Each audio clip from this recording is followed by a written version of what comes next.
La capitale gabonaise Libreville a abrité du 5 au 7 novembre 2019 les travaux d'un atelier technique sur la vulnérabilité en zone côtière en Afrique centrale. Pour cette rencontre d'échange, les experts venus de l'Angola, du Cameroun, du Congo-Brazzaville, de la Guinée équatoriale, de la République démocratique du Congo, RDC, et du pays hôte, le Gabon, se sont focalisés notamment sur les causes de l'érosion côtière, le suivi, les risques et les conséquences sur les infrastructures, l'économie, le bien-être des populations et des communautés côtières, mais également sur les moyens de prévention. La question de l'érosion côtière est aussi importante chez nous et c'est important de voir ce que les autres ont déjà commencé à faire chez eux et aussi de partager notre propre expérience aussi. Parce qu'il y a certainement des expériences qui ont réussi et d'autres qui ont échoué.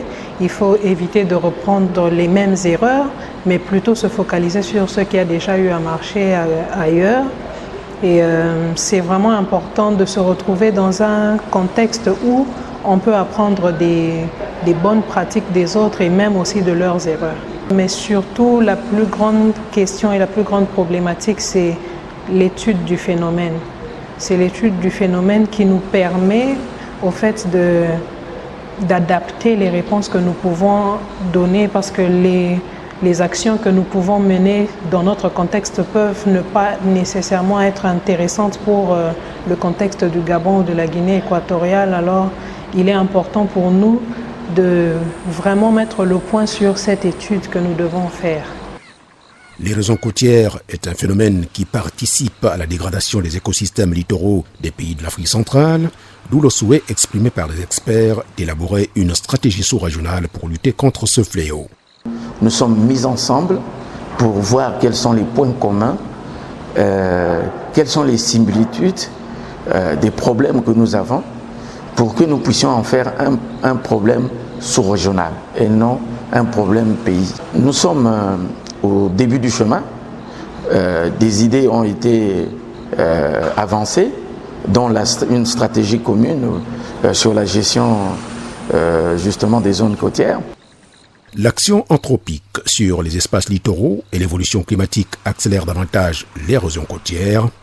Fort de ce constat, la plupart des pays de la sous-région élaborent des campagnes de sensibilisation et mettent en place certaines mesures pour lutter justement contre le phénomène de l'érosion côtière. Vous savez qu'il y a une dégradation naturelle et il y a une dégradation aussi causée par les activités humaines. Donc on essaie de travailler pour sensibiliser la population parce qu'il y a aussi la dégradation au niveau de la construction des infrastructures. Donc on essaie d'élaborer un programme de sensibilisation et un programme pour élaborer des lois spécifiques qui peuvent permettre de régler ce type de situation. Pour les experts gabonais, la situation préoccupante de Port-Gentil est plus que jamais une urgence nationale. Au début des années 90, un projet d'ajustement et de planification des secteurs urbains et des transports avait même préconisé la délocalisation de certains services de Port-Gentil. La situation de Port-Gentil ne peut pas être reluisante. Donc les chercheurs avaient préconisé en 2013 effectivement que pour pouvoir effectivement déjà se préparer certainement à une montée progressive des eaux, qu'il fallait délocaliser certains services, certaines activités qui ne méritaient pas d'être concentrées sur l'île Mandji, qu'il fallait peut-être aller de l'autre côté de la baie du Cap-Lopez pour rebâtir un nouveau Port-Gentil pour que progressivement, si les tendances étaient dans les 50 ou 100 prochaines années pessimistes, au moins il y avait la possibilité déjà de pouvoir migrer vers un autre site tout à fait confortable. Mais malheureusement, la décision qui a été prise par les pouvoirs publics, c'est de maintenir, de concentrer les populations et aussi les activités sur Port-Gentil. Voilà la situation de Port-Gentil. La lutte contre l'érosion côtière nécessite non seulement des moyens financiers colossaux, mais également le renforcement des capacités des différents acteurs. Nous attendons beaucoup de l'accueil UNESCO dans le renforcement des capacités. Nous attendons beaucoup d'eux aussi également dans l'accompagnement, dans un soutien financier pour lutter enfin contre l'érosion côtière dans la sous-région de l'Afrique centrale.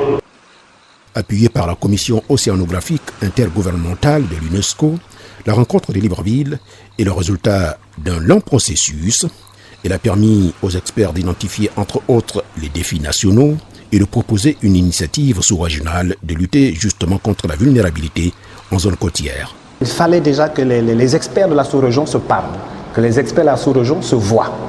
Première chose. Deuxième chose, il fallait identifier quels sont les défis nationaux. Et après les défis nationaux, quelle est l'initiative sous-régionale qui peut être prise? Et à ce moment, l'UNESCO peut accompagner maintenant la sous-région dans le cadre de cette initiative sous-régionale pour lutter contre les vulnérabilités côtières, pour lutter contre les érosions côtières.